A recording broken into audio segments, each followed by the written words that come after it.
আসসালামু আলাইকুম। সংবাদে আপনাদের সবাইকে স্বাগত জানাচ্ছি। আমি ফিরোজ তোহা। শুরুতেই সংবাদ শিরোনাম। বাংলাদেশের সর্বশেষ গুরুত্বপূর্ণ আপডেট সংবাদে আপনাকে স্বাগত। শুরুতেই সংবাদ শিরোনাম, পরে বিস্তারিত।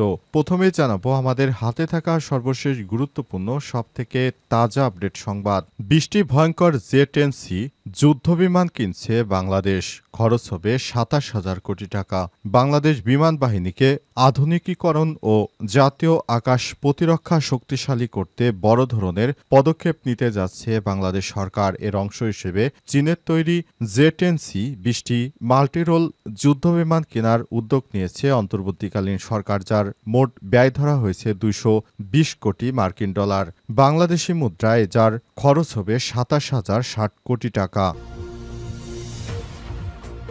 এরপর জানাবো, জনগণের রায়ে বিএনপি ক্ষমতায় গেলে শিক্ষকদের জাতীয়করণ করবে বিএনপি, বলছেন তারেক রহমান। এবারে নির্বাচনে বিএনপি যদি সরকার গঠন করতে পারে তাহলে যারা বেসরকারি শিক্ষক রয়েছেন, বিভিন্ন আন্দোলন সংগ্রাম করছেন, তাদেরকে জাতীয়করণ করা হবে বলে জানিয়েছেন বিএনপির ভারপ্রাপ্ত চেয়ারম্যান তারেক রহমান। আজ লন্ডন থেকে ভার্চুয়ালি যুক্ত হয়ে সব কথা বলেন বিএনপির ভারপ্রাপ্ত চেয়ারম্যান তারেক রহমান। এদিকে দল হিসেবে আওয়ামী লীগের বিচারের তদন্ত শুরু, তদন্ত কর্মকর্তা নিয়োগ। আন্তর্জাতিক অপরাধ ট্রাইব্যুনালের তদন্ত সংস্থা আন্তর্জাতিক দল হিসেবে আওয়ামী লীগের বিচারের আনুষ্ঠানিক তদন্ত শুরু করেছে বলে জানিয়েছে চিফ প্রসিকিউটর মোহাম্মদ তাজুল ইসলাম। আজ তিনি বিষয়টি নিশ্চিত করেছেন। তিনি আরও জানিয়েছেন, ইতিমধ্যে তদন্ত কর্মকর্তা নিয়োগ দেওয়া হয়েছে।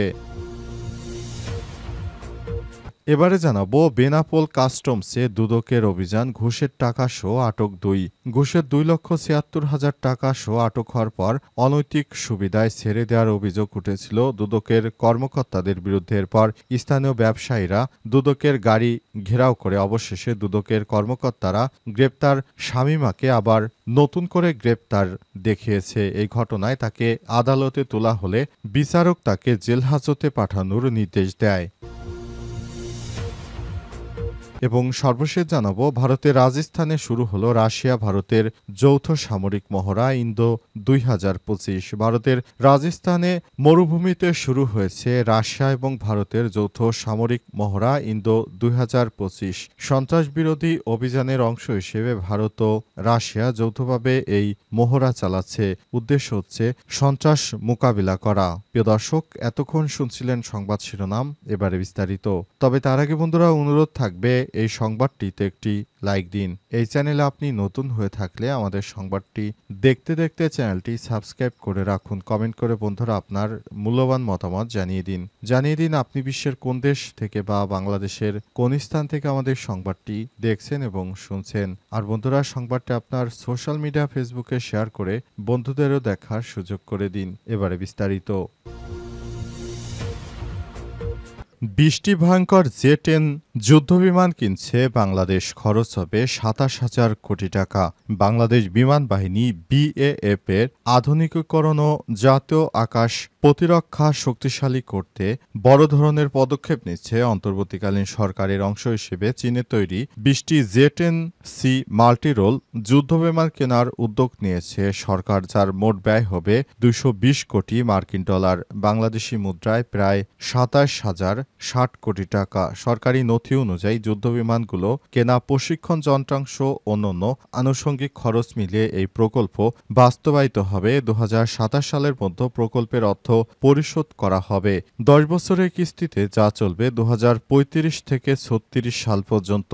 এই টাকাগুলো চীনের সরকারকে সরকার পরিশোধ করবে এবং ২০২৭ সাল থেকে টাকা দেওয়া শুরু হবে। জে-10C চীনা বিমান বাহিনী রপ্তানি সংস্করণ। জে-10C যুদ্ধবিমান মূলত চীনের বিমান বাহিনীতে ব্যবহৃত জে-10C এর রপ্তানি সংস্করণ। এটি একটি ৪.৫ প্রজন্মের মাল্টিরোল কম্ব্যাক্ট এয়ারক্রাফট, যা বাংলাদেশ থেকে আকাশ ও আকাশ থেকে স্থল দুই ধরনের যুদ্ধে সমান পারদর্শী। গত মে মাসে ভারত পাকিস্তান যুদ্ধ চলাকালে পাকিস্তান দাবি করেছিল তাদের জে-10C যুদ্ধবিমান ভারতের রাফাল জেট ভূপাতিত করেছে, যদিও সেই দাবি স্বতন্ত্রভাবে যাচাই করা সম্ভব হয়নি। এরপর থেকেই জে-10C বিশ্ববাজারে আলোচনার কেন্দ্রবিন্দুতে আসে।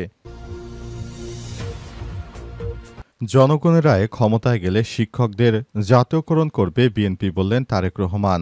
এবারের নির্বাচনে জনগণ যদি রায় দেয়, বিএনপি যদি ক্ষমতায় যেতে পারে, তাহলে আগামীতে যেসব শিক্ষকরা বেসরকারি আছেন তাদেরকে জাতীয়করণ করা হবে বলে আশ্বাস দিয়েছেন বিএনপির ভারপ্রাপ্ত চেয়ারম্যান তারেক রহমান। তিনি বিবিসি বাংলাকে একটি সাক্ষাৎকার দিয়েছেন, সেখানেই তিনি এসব বিষয় নিয়ে কথা বলেছেন। বিএনপির ভারপ্রাপ্ত চেয়ারম্যান তারেক রহমান বলেছেন, আমরা সব সময় বাংলাদেশটাকে আধুনিক করার জন্য চেষ্টা করছি। বাংলাদেশকে আধুনিক বাংলাদেশ হিসেবে গড়ে তোলার জন্য আমাদের প্রচেষ্টা জিয়াউর রহমানের আমল থেকেই চলছে। তবে দুঃখজনক হলেও জিয়াউর রহমানকে ঘাতকরা বাঁচতে দেয়নি। নতুন বাংলাদেশ গঠন করার জন্য আমাদের নেতৃত্ববৃন্দরা রয়েছে, আমরা আপনাদের পাশে আছি। যদি এবারের নির্বাচনে আপনারা বিএনপিকে ভোট দিয়ে জয়যুক্ত করেন, তাহলে আগামীতে যে সব শিক্ষকরা মানবেতর জীবনযাপন করছেন তাদের জন্য সরকার কিছু করবে। অন্তর্বর্তীকালীন সরকারের প্রধান উপদেষ্টা প্রফেসর ডক্টর মোহাম্মদ ইউনূসের সরকার এবারের নির্বাচনে যদি সুষ্ঠু নির্বাচন দেয়, তাহলে বিএনপি যদি ক্ষমতা আসে, বিএনপি শিক্ষকদের পাশে দাঁড়াবে। আজ বিএনপির মহাসচিব মির্জা ফখরুল ইসলাম আলমগীরও একই কথা বলেছেন এবং বিএনপির ভারপ্রাপ্ত চেয়ারম্যান তারেক রহমানের পক্ষ থেকে এ বিষয়ে প্রতিশ্রুতি দেয়া হলো।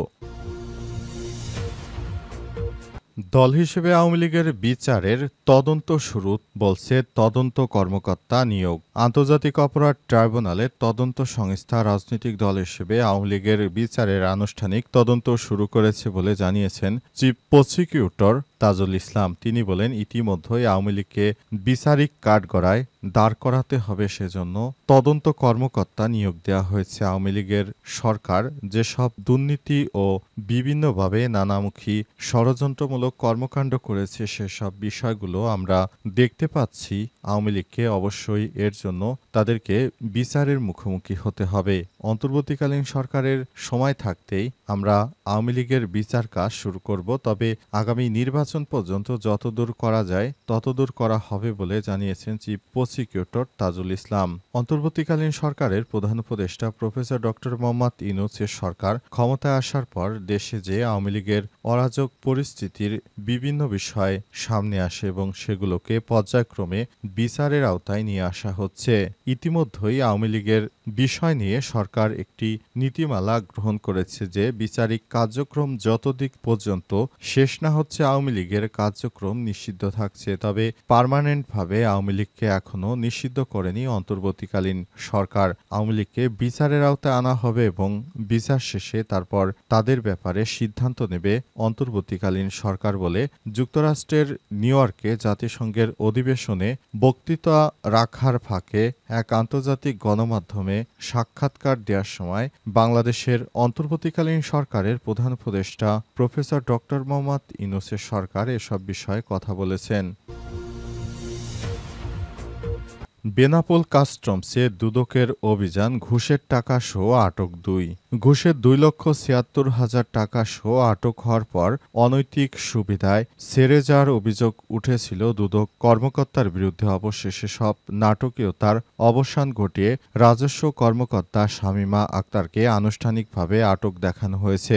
বেনাপোল কাস্টমস হাউসে রাজস্ব কর্মকর্তা শামীমা আক্তারকে ঘুষের 2,76,000 টাকা সহ হাতে নাতে আটকের পর মুক্তি দেওয়ার ঘটনায় ক্ষোভে ফেটে পড়েছিল স্থানীয় ব্যবসায়ীরা, গণমাধ্যম কর্মী এবং সাধারণ মানুষ। পরবর্তী মঙ্গলবার 7 অক্টোবর বিকেলে দুদক তাকে আনুষ্ঠানিকভাবে আটক দেখায়। এর আগে সোমবার 6 অক্টোবর বিকাল 4টার দিকে রাজস্ব কর্মকর্তা শামীমা আক্তার এবং তার সহযোগী স্থানীয় এক এনজিও সদস্য হাসিবুর রহমানকে হাতে নাতে আটক করে দুর্নীতি দমন কমিশন দুদক টানা 5 ঘণ্টা জিজ্ঞাসাবাদ পর রাত 9টার দিকে বেনাপোল কাস্টমস কমিশনারের কক্ষে গোপন বৈঠকের পর শামীমা আক্তারকে ছেড়ে দেয় দুদকের কর্মকর্তারা। অভিযোগ উঠে ঘুষের অর্থ উদ্ধারের পর কর্মকর্তারা তাকে ছেড়ে দেওয়ায় অনৈতিক প্রভাবের কারণে।